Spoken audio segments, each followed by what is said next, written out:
My name is Michelle Roop. I live in Charlottesville, Virginia. So when I was 18, I was in a really, really bad car wreck, and I was prescribed narcotic medications for my pain. That started a vicious cycle. From the time I was 25 until I was 32, I lost my mom, dad, and was widowed. I lost my grandma, and I lost a cousin to an overdose that I was really, really close to. So I lost a lot of people in a really short amount of time. And my grandma had always been the bridge, I would say, to my God. So losing her, definitely, with every single person that I lost, I drifted further into my addiction and further away from God. I ended up giving up guardianship of my daughter, who is now 20, but when she was 7. And then after that, it was for a good 10 years, vicious cycles of drug use and jails and prison, and I couldn't get out of it. I was in a very, very desperate situation that I couldn't get out of. I didn't see any light or any hope.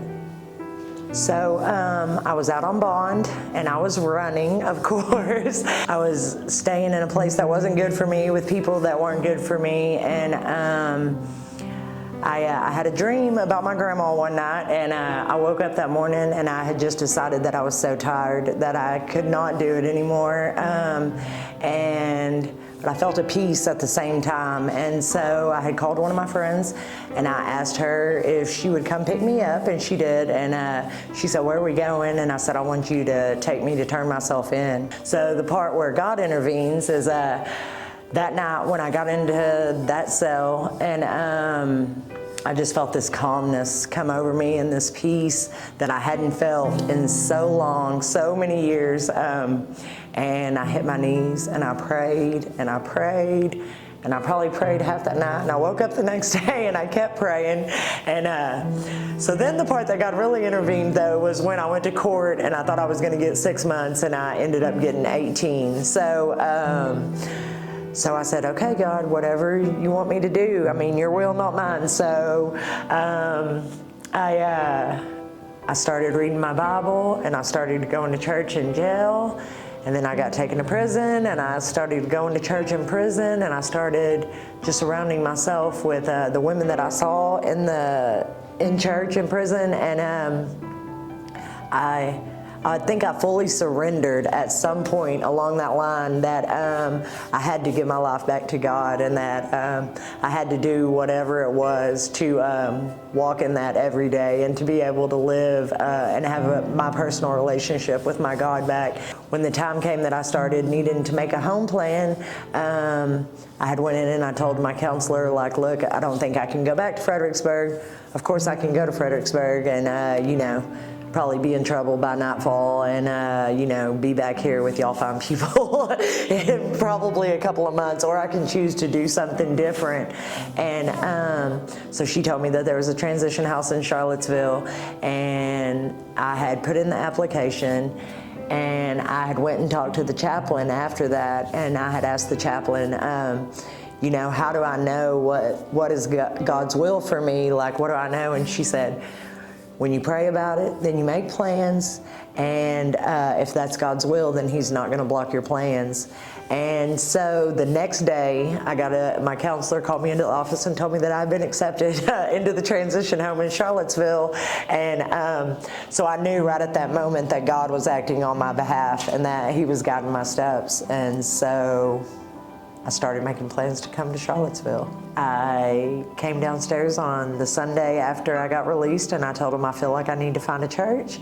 And they said, "Well, there's a Salvation Army a half a block down the road." And I said, "Well, that's where I'm going." When I attended church for the first time, my intentions were finding somewhere that I could belong and be a part of, and I've definitely found that in the Salvation Army. I 100% truly believe that God led me to the Salvation Army. The first Sunday when I came in here, and everybody was really welcoming, and we sat down, and Major Mark was preaching, and he said, "Somebody tell me what God did for you this week. And, you know, I'm just kind of looking around, and he said, come on, somebody, tell me what God did for you this week. Well, this guy sitting directly behind me raised his hand, and he said, I got an apartment this week. And he said, see, that's what I'm talking about. And I don't know, still to this day, do not know why, but I raised my hand and I said, I just got released from prison Wednesday.